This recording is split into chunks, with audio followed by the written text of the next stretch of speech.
Brave New World is about a futuristic society that has tried to create a perfect community where everyone is happy. They use science to mass-produce people, and condition them to do and want only the things they're supposed to. But in doing that, they take away freedoms, like the freedom to think for oneself. The few characters we see who do think for themselves aren't happy, so the novel poses a question. Is it better to be happy or free? The book starts with the director of the Central London Hatching and Conditioning Center explaining to a group of students how they create people, since women don't actually get pregnant anymore. Eggs are fertilized and then undergo a process that causes the fertilized eggs to divide. They can get up to 96 identical twins from a single fertilized egg this way. The director brings the group into one of the conditioning rooms. Nurses lay out flowers and books and then bring in a group of babies. Then they shock the babies through an electrified strip in the floor. Over time, the babies will learn to instinctively dislike books and nature. These babies are deltas, one of the society's lower castes, and the lower castes perform non-intellectual jobs like factory work.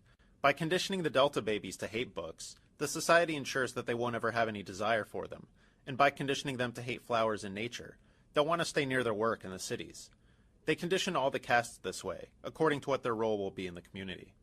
The group continues into an outdoor garden, where several hundred naked children are engaged in erotic play. This play conditions the children to grow up feeling comfortable being sexually promiscuous. The group runs into Mustafa Mond, a very powerful man and one of the 10 world controllers. He tells them what it was like in the past, when mothers gave birth to children and people grew up in families, and adults still paired off into monogamous couples. Everyone is really grossed out by the idea of mothers and families. The story cuts to Lenina and Bernard. Bernard is a psychologist. Even though he's a member of the highest caste, he feels like an outsider, because he's smaller and looks different than most men in his caste. He likes Lenina, but it bothers him that she acts like everyone else. He and Lenina are planning a trip to a savage reservation in New Mexico, but tonight she has a date with Henry Foster. Lenina leaves for her date, and a man named Benito Hoover walks over and talks about how attractive Lenina is. Bernard gets annoyed, so Benito offers him soma, which is a drug that everyone takes to feel happy and kind of stoned. Bernard just turns and walks away. Bernard picks up his friend, Helmholtz Watson. Helmholtz feels he has something important inside him that he wants to let out through his writing, but he doesn't know what it is or how to write it. Bernard and Helmholtz both feel like they're different. This shared sense of being different creates a bond between them. That night, Bernard attends Solidarity Service, which is kind of like church. All the people sing hymns together and praise their prophet and await the coming of a greater being. The prophet they're praising is Henry Ford, who introduced the assembly line and revolutionized mass production. And they all take soma to feel like they're dissolving into one unified whole. Finally, they break out into dance, then dim the lights and have an orgy, while a voice has a refrain that begins with the phrase, orgy porgy. Lenina remembers the first time she and Bernard went out together. He stopped their helicopter over the English Channel to watch the waves below. He said the sea made him feel like he was an individual. Lenina felt shocked and angry with him, so Bernard gave up and took her back to his apartment, where they took soma and had sex. Bernard goes to the director of the Hatching and Conditioning Center to get permission to visit the Savage Reservation in New Mexico. The director gets upset, and he tells Bernard about his own trip to the reservation many years earlier. He went with a woman, and on the last day of their trip, they rode horses up a mountain.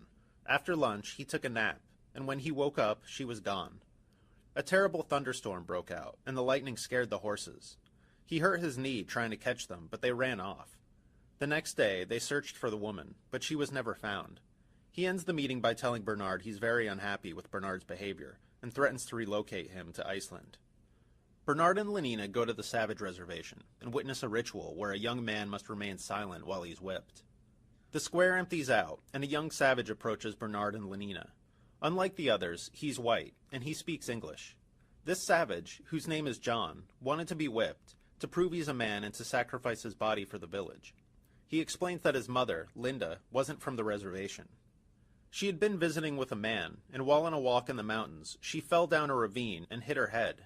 Some hunters from the village found her and carried her back. She was already pregnant with John, who was born and raised in the village. Bernard remembers the director's story. John takes them to see his mother. She's thrilled to see civilized people and tells them how awful it is on the reservation, with the women having babies all the time, and the people pair off into couples and only have sex with that person. Outside, John tells Bernard about his childhood in the village. His mother often got drunk and slept with a man named Popé. John hated him. and he remembers the time when some of the village women held his mother down and whipped her because she kept sleeping with their husbands. But Linda taught John to read, and one day Pope brought him a copy of the complete works of Shakespeare. John read the book all the time because he loved the language and to deal with his loneliness. Bernard invites John to come back to London with them, and he says Linda can come too. He knows he can use her as leverage against the director. Lenina feels so stressed from everything that she takes a bunch of soma and spends a day asleep. John comes looking for Bernard and finds her there. He's been in love with her since he first saw her. He wants to touch her, but he won't allow himself to. They all arrive back in London, and Bernard is called to come see the director at work.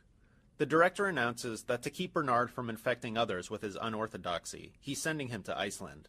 But Bernard calls Linda in, and she immediately recognizes the director, and says that she had a baby because of him. John comes in and falls to his knees in front of the director, calling him my father over and over. The director is horrified. It's obscene to talk about pregnancy, and shameful to be called a father.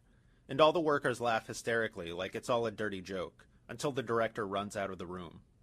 Bernard starts to show John what life in London is like, and John becomes instantly famous. His celebrity makes Bernard popular too. Linda, meanwhile, does nothing but lie in bed and take soma. One evening, Lenina takes John to the Feelies, which are like movies that engage all the senses, so you can actually feel and smell what's happening. The Feely involves a lot of casual sex, and afterward, they go back to Lenina's apartment. But John is unhappy. He leaves, and Lenina still can't understand why he won't sleep with her. On the night of Bernard's biggest party, which several important officials have agreed to attend, John refuses to come out of his room. Bernard has to tell all his guests that the savage won't be appearing. The guests are furious. During his brief popularity, Bernard had stopped speaking with Helmholtz Watson. But he goes to see Helmholtz after his public embarrassment, and the two become friends again. When Helmholtz and John meet, they're instantly close. Helmholtz, who has been trying to express his emotions through rhymes, hears Shakespeare for the first time. John's refusal to sleep with Lenina has Lenina thinking of him constantly. Finally, she decides to act and goes to his apartment. She marches in, and when John mentions marriage, she's horrified. She decides to take her clothes off and get him into bed. He becomes enraged and calls her a whore. Lenina runs into the bathroom to hide. John gets a phone call about his mother and leaves. Linda is at the hospital, and as John tries to speak to her, she keeps dozing off because she's on a high dose of soma. Making the situation worse, several young boys who are in the room for death conditioning keep gawking at her. Then Linda dies, and as John rushes out of the room, he shoves one of the boys over in a rage. In the hospital's vestibule, John runs into a group of workers getting their soma rations. He freaks out and starts shouting that soma is poison. He says they're all slaves, and he's going to make them free. Then he starts throwing the soma out the window. Bernard and Helmholtz get a call and go to find John at the hospital. When they get there, a brawl is going on. Helmholtz jumps in to help John, while Bernard basically can't decide what to do. John, Bernard, and Helmholtz are brought to Mustafa Mond, who explains to them why old things like Shakespeare are prohibited. First, society needs people to want new things, not old ones. People have to keep buying and consuming for the sake of the economy. You also can't write or understand tragedies without social instability, and social instability no longer exists. They've made everyone happy, and engineered a perfect society where everyone plays a role exactly suited to their desires and abilities. Mond says sometimes people don't fit in their roles. He was one of those people. He had the choice of being sent away to an island or joining a program to become a world controller. Bernard and Helmholtz are going to be sent to islands with other people who don't fit in. Bernard freaks out and is escorted from the room. Helmholtz goes to check on him, and Mond and John keep talking.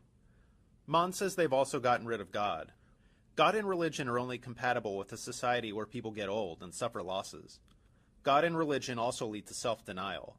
But modern industrial civilization only works when people indulge every desire. It keeps people buying things, and it keeps them from ever feeling any real passion or frustration, which can lead to instability. When they do feel something, they have soma to keep them happy. John says he doesn't like it. He would rather be free to suffer losses, get sick, and grow old. So Bernard and Helmholtz are sent to different islands, and John goes to live in a deserted lighthouse in the countryside. He enjoys living alone, but he thinks he enjoys it too much, so he whips himself as punishment. Crowds and reporters start turning up at the lighthouse, demanding that the savage do his whipping stunt.